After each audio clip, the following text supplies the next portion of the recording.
Hi, I'm Stephen Feinberg, Executive Director of the Rhode Island Film and Television Office. Our guest tonight is an extraordinary filmmaker. She lives right here in Rhode Island. Denali Tiller, welcome to Double Feature. Thanks so much for having me. So you made this incredible documentary about 3 children whose parents, or one parent is incarcerated. And can you tell us about that movie? Yeah, so it's a feature-length documentary. It's here actually at the Rhode Island International Film Festival this weekend. Yeah. And it's about 3 boys who each have a parent that is incarcerated here in Rhode Island.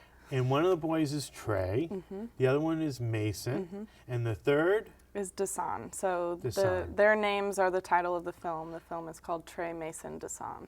Cool, Yeah. very cool. Now, how did this idea, now I've seen some of the movie. I haven't seen the whole film because I'm waiting to see it on the big screen, but I saw parts of it. It looks so impactful and poignant. How did that idea come about for you to make this movie? So in 2014, I met a woman who actually lives in Michigan, but she was incarcerated for 17 years. She had 2 kids when she went in. One was 6 and the other was 8. And so when she got out after 17 years, they were 23 and 25. So she missed their entire childhood. Right. And her youngest son is actually, or her oldest son is serving a life sentence now still. So when she got out, she got her master's in social work and developed a program that really looked at the stages of grief and trauma that children go through when a parent is incarcerated. Wow. It's a type of parental separation that there isn't a lot of information about. Right. And so her program is actually here implemented in the Rhode Island Department of Corrections. Oh, okay. Yeah, so I actually started the film about her and her story, and as I started meeting the kids in the visiting hours, it really developed into a film from their perspective. So you, one day, I believe it was a Saturday, you were there and at the medium or maximum security? Medium security. Medium security. And that one there, they have all this paintings in there. I've been in there. And so you went in there and there was this one boy that just took your heart away? Is that what happened? Yeah, I mean, they all sort of steal your heart, but there were actually 2 boys in particular in that visit, Trey and Mason. Yeah. And later I got access to the women's facility, and that's where I met Dasan and his mom.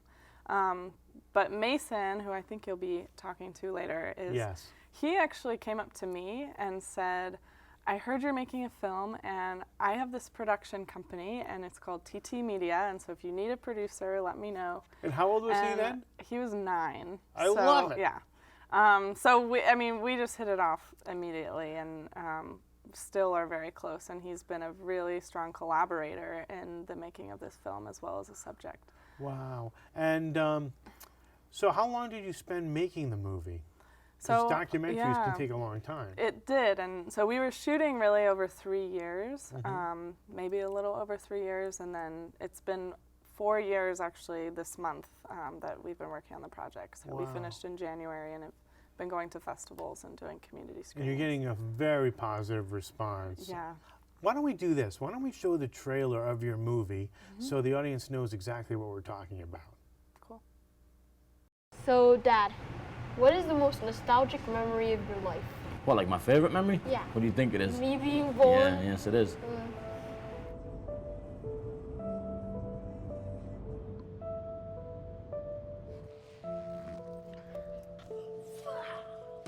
Don't see her. Oh, it's a mess right now. How do you feel when you come up here to visit me? I feel great because I love seeing you.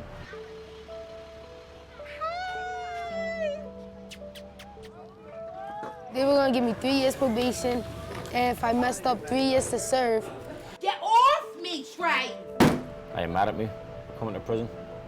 No. That was a little bit of a pause. You can tell me the truth. Where did you guys think that I was when I was away? At school. That wasn't really a school. I know you got resentment towards me. Don't lie to me and tell me you don't. Take a couple deep breaths. You're all right. You all right. Stand up straight. You got any more questions you want to ask me? No, I just have one answer.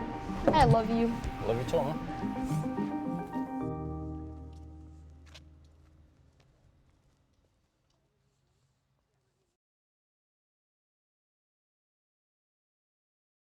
Welcome back. We have Denali Tiller with us tonight to talk about her wonderful movie.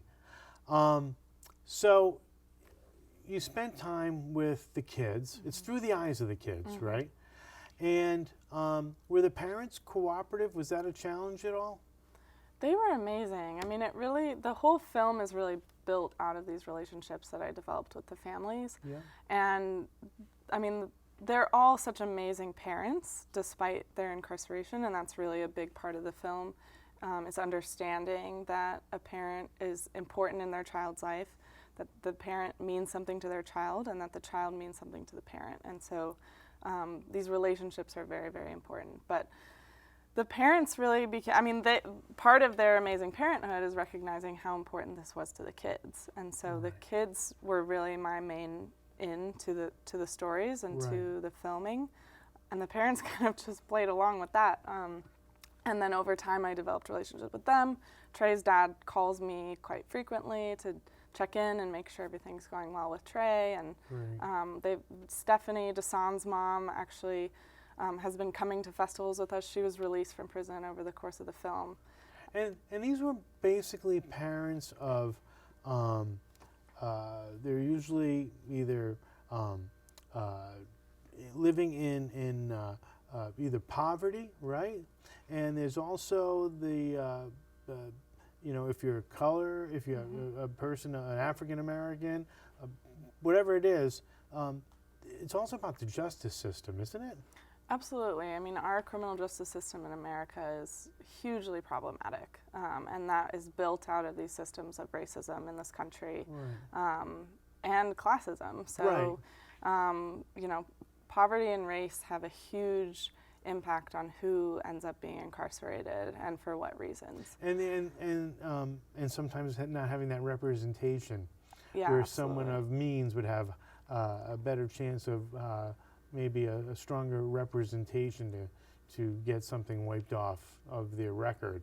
Are these the crimes that they committed? I believe you said that they were minor crimes primarily, or? I mean, for all three parents, they were actually considered violent crimes. Okay.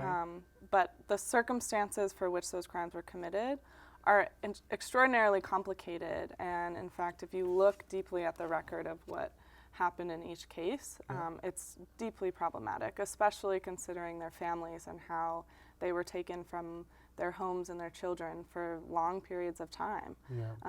And thankfully, we have a very progressive and very good visitation program here in Rhode Island, which doesn't exist in a lot of places. Really? I didn't know that. What inspired you to make this movie originally? What was the original inspiration? I mean, you're an artist, you're a filmmaker, you went to Rhode Island School of Design. I mean, what made you focus on this topic? I've always been really interested in criminal justice and have learned so much over the years about the injustices in our criminal justice system, particularly against people of color and people from poor communities. But for me, I've always also really been fascinated and love children. So I've always worked with children, both as kind of a nanny, and I cared for children with developmental disabilities. So in telling a story about kids and their parents, I really realized this had to come from their perspective. So the filming and the filmmaking actually became a collaboration with the kids. They actually have credits, as you'll see in the film. It's a film by me, Trey, Mason, and Dasan. And they actually own 10% of the film as well. Oh, so that's so wonderful. Yeah. That's wonderful. And what do you hope is the ripple effect from your movie? You know, there are a lot of rippling effects that I hope to come from it, and we're really doing a really deep dive and an engagement campaign with the film to different communities, but and stakeholders in these kids' lives, people that interact with them every day. For audiences that see the film, I really hope that they'll think twice about the kids in their lives, the kids that they come into contact with. Think, what are these children going through outside of how I know them in this context, and how can we really support them and not stigmatize their parents, especially if those parents are incarcerated.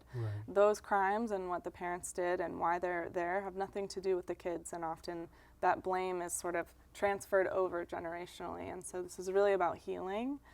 It's about relationships and knowing the importance of those parents and the children. And making sure that everybody, no matter what their race or what their economic status, has dignity. Yes, yes. And equal opportunities and are treated fairly in the justice system. Fantastic. I can't wait for people to see your film, and it's going to be here at the film festival, and I'm sure they'll be able to see it all over on whatever platform in the future. Yes, Saturday, 12:15 p.m. at the RISD Museum. At the RISD Museum. Isn't that apropos? Yes.